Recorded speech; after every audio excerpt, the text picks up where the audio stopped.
What is up, guys?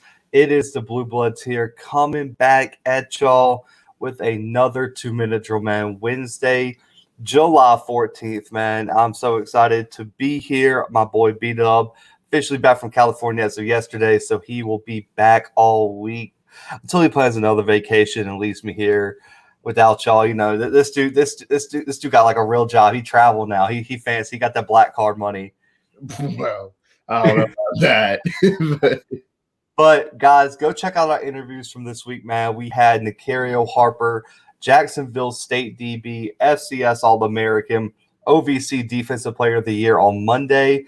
Yesterday, we had Austin Bolton, plays at Alcorn, running back. Sadly, ain't seen the field because Alcorn didn't have a season last year, but he's going to be one of the top running backs in the SWAC. Y'all need to go check out that interview.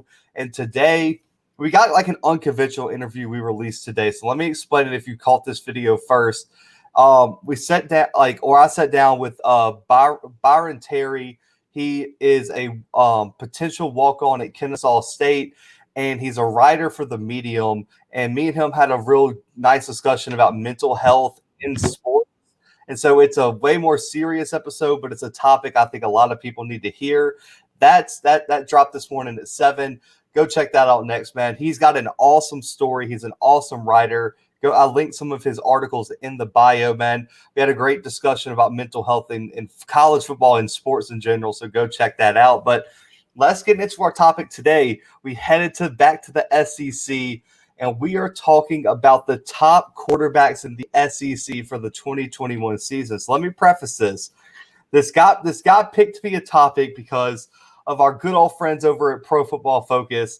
I tagged Brandon in it on Twitter. They named Miles Brennan like the number 2 quarterback in the SEC. And Miles Brennan probably isn't even going to be the starter at his own school. Right. So that's a tough look. So we were like, man, we need to break it down for y'all. We need to give y'all some good information. We need to get y'all rolling here. So me and Brandon are going to both break down our top 3 quarterbacks. So let's start at 3, Brandon. I got a feeling we're going to have similar lists. So let's break them down together. Who is your number 3 quarterback in the SEC?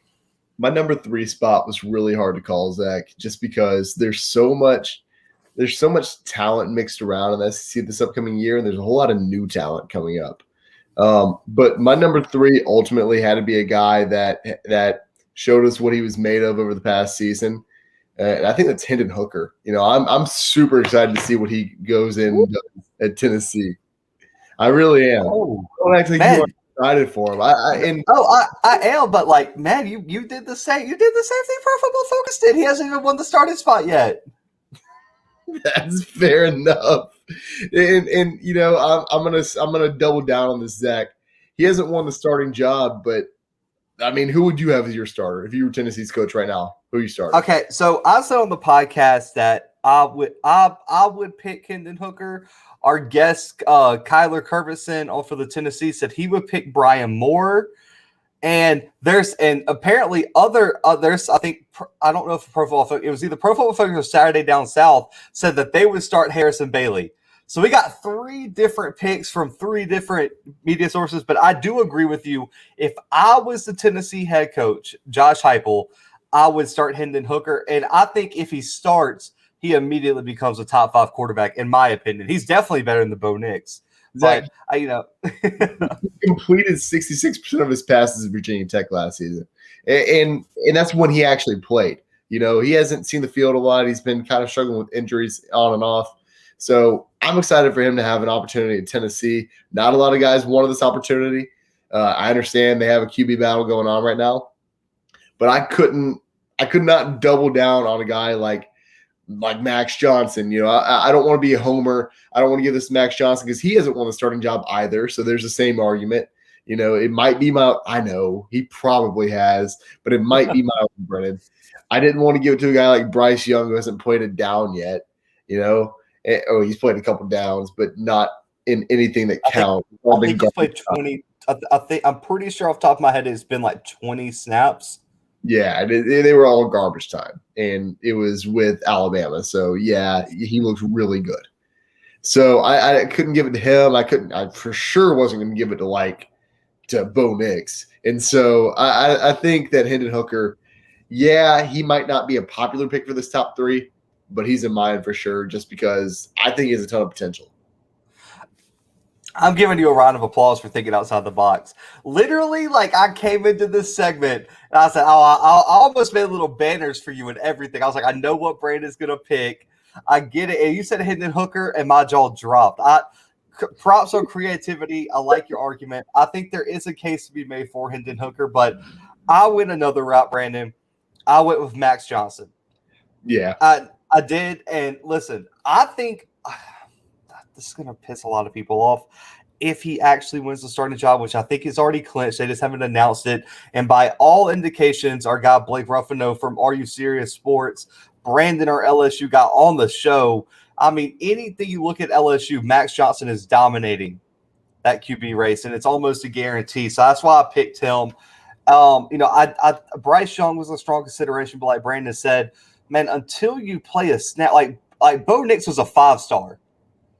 So, and look where it looked like what you might not even have in your top 8 at this point. I don't know. That's yeah, tough. Exactly. So, like, he's a 5. Like, I get it. He's a 5-star, highest rated QB Bama's ever had.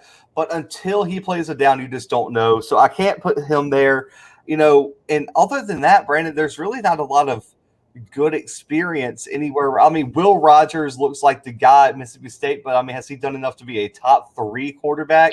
And then really and truly, Connor Basilick at Missouri, he looked really good at times last year, but I don't think he's put together a full season to be there. And same thing with Emory Jones. He hasn't played enough. Like, yeah, you can play the Wildcat quarterback, but until you're the starting quarterback, are you a top 3 quarterback?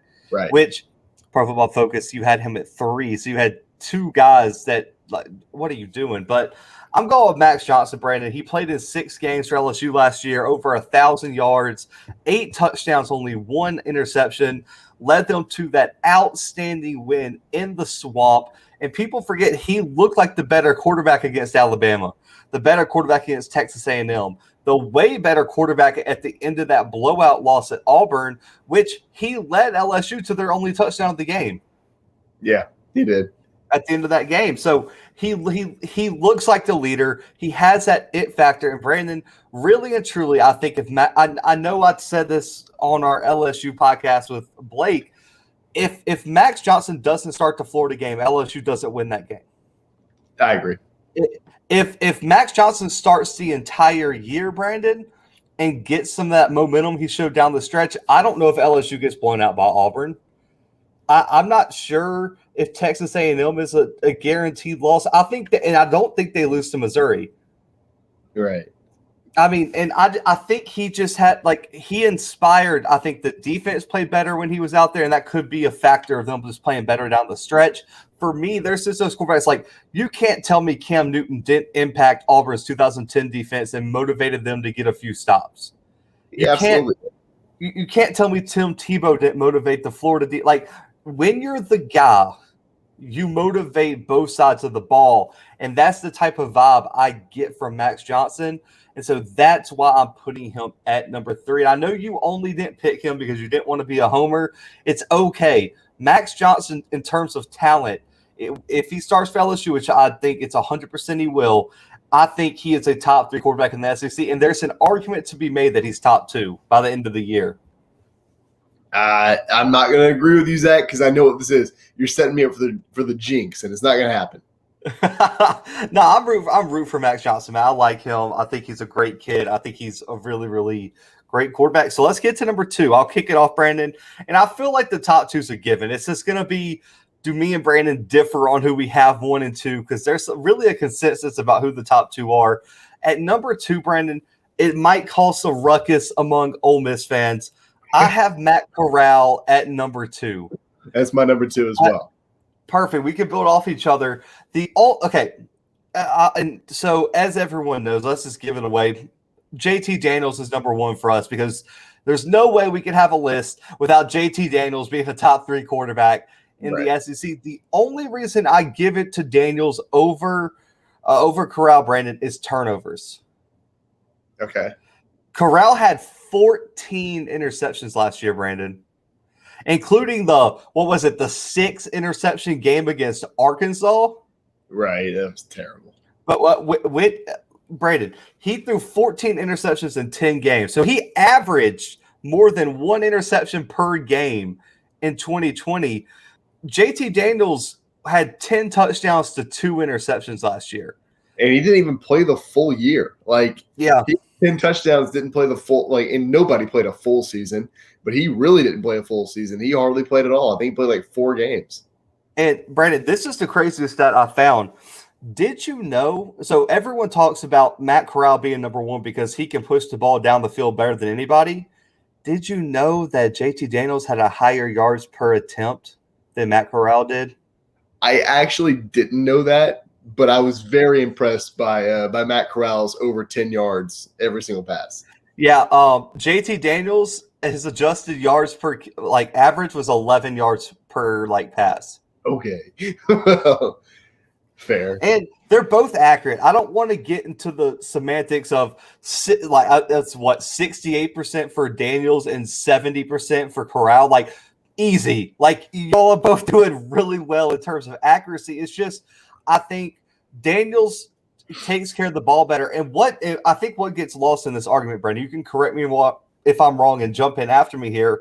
I think the offense Corral plays in is more flashy, which makes people believe he has a stronger arm and a more explosive game than JT Daniels because they aren't realizing that, man, that Georgia offense is not very downfield. It's not that spread.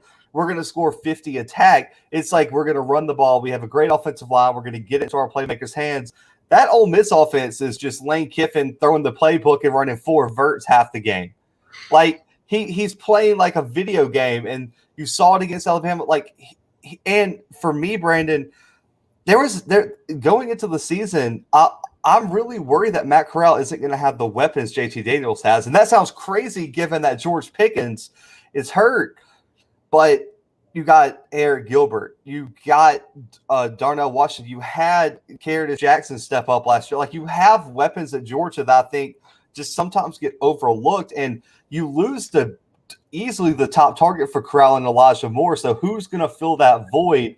And I really just feel like Daniels is a more consistent quarterback. He's not as turnover prone. And I think right now he's just the best. He's the best overall quarterback. And I get it. Corral's explosive. He's got a live arm, but Daniels is the guy to get you there. So that's why I'm kind of leaning toward JT Daniels here, Brandon. Well, and I think it would be a no doubt in everybody's mind. All these people have Matt Corral at number 1. I think it would be absolutely no doubt had JT Daniels actually played a full season. And he didn't. He somehow was the 3rd quarterback in that offense, which I still don't know how that's the case, but it is. And it was. Especially when you look at how DeJuan Mathis and Stetson Bennett played. Dude, and you remember how excited people were about Stetson Bennett? He's going to be the greatest quarterback of all time. Well, what? People don't remember DeJuan Mathis won the entire starting job. He was the first quarterback they put out there, and he went 2 for 9 with 10 yards against Arkansas in the one half of football. And people were like, "Oh, Georgia sucks." No, Georgia doesn't suck. He sucks. And Bennett was miles ahead of him. So people were like, "Oh, he's the greatest. He's the best quarterback." And then you put JT Daniels in, and they just go off and they win. I mean, they went crazy in the last 4 games. They beat Cincinnati, and JT Daniels was a star because he is. Granted, he didn't play against Alabama or Florida, which I think go ahead. They would beat Florida if JT Daniels played. I agree. And that game was good enough on its own, and Georgia stuck in it for long enough on their own without him. You put JT Daniels in, they absolutely win that. I'm not going to say they beat Alabama, but they stick in it a little bit longer with Alabama. Okay. Let me ask you something. Do you remember so Georgia took that early lead against Bama. Do you remember what broke open the gates against Alabama? Not off the top of my head, no. It was that tip pass at the line of scrimmage. They kept batting passes down at the line of scrimmage, and they got tipped and picked off, and they kept getting good field position. And then Stetson Bennett rolled out that one time and threw it to an Alabama defender. That's what I was going with Corral and Daniels. Does Daniels make those mistakes? Because Daniels is 6'5". You think Daniels is get passes knocked down at the line of scrimmage? Oh, he's No. 6'3", 6'4". Okay, my bad. But he's not Stetson Bennett, who's 6 foot, maybe 5'11". So I agree with you. I don't know if they beat Alabama, but Brandon, it's definitely not the blowout that it turned out into being, because people forget Georgia was right in it until after halftime, and I don't think Daniels would have collapsed down the stretch like Stetson Bennett did. Right, I agree. And it's not only the Alabama game that we need to focus on right here. Do you really think that Georgia team with Stetson Bennett at quarterback would have beaten Cincinnati in the bowl game? No, they wouldn't. I mean, JT Daniels put up 400 yards easy on Cincinnati. Maybe one of the best defenses he played the entire season. Still not elite, but one of the best he played. Oh, my God. This is crazy. But I can't believe we got all the way back around to that on July 13th, that Cincinnati's secondary was. But what about the Mississippi State game, Brandon? Do you remember how the Bulldogs came in there and almost knocked off the other Bulldogs? It was like 31-14, and it took JT Daniels throwing for like 300 yards to save them that game. Stetson Bennett would have choked, and then you would have had what would Georgia fans be saying? Because there's some Georgia fans who think Kirby Smart should be on the hot seat, which is the just absolute wildest thing I've ever heard. But imagine if he loses to Mississippi State in Athens right after losing to Florida. Maybe he would be on the hot seat. I mean, I will say it was just probably the worst decision in the world to have JT Daniels third on the depth chart. Of course, you and I don't know what happened like behind the scenes. We don't know what happened off the field. I don't know. Who knows? Well, Palmer Thomas came on here when we had the Georgia SEC in 30 days. He said that Daniels wasn't healthy to start the season. He said that his leg was not ready to go and that he wasn't ready until he started. Now that brings that he said that he can't confirm or deny any rumors, but that's what he heard. But the bigger question is, how did DeJuan Mathis still start for Stetson Bennett? Because DeJuan Mathis is still the biggest question mark of my entire life when I look at Georgia football. I have no idea. I wish I could tell you. I have no clue. Not even a guess, to be honest. Oh man! So we both got Daniels over Corral. So Brandon, this brings me to the question, because this is a fundamentally different question, because you need certain traits to be this quarterback. But are there any SEC quarterbacks that you think should be favorites for the Heisman Trophy? That's such a tough question, because I don't know about you. I don't look at Daniels as a real. I don't know if he's a threat, because I don't know if he's going to have that like flash and like enough kind of bump to get there. I think you're kind of pointing to what I'm thinking, but I think the same thing. I don't think JT Daniels is going to be a Heisman contender. I honestly, if Matt Corral comes out and just has an incredible year, could see him in the Heisman race, just because he does have that flashiness. He's that dual threat guy who can. I mean, last year he rushed for 500 yards, so he can put on a show, and he's definitely going to win over some votes, I think. I mean, even if he has like a pretty good season like he had this last year, but if he comes out in a full season and just puts on a show every single game, I mean, you bet he's going to be a Heisman contender, I think. I mean, and even though he's not the best quarterback in the SEC, in my opinion, he's definitely the most Heisman worthy, in my opinion. Yeah, I can't see Daniels. Man, Corral, maybe. It's just how much can Ole Miss do enough as a program? That's the question. Yeah. Can they get that defense fixed? Because he'll probably have the stats.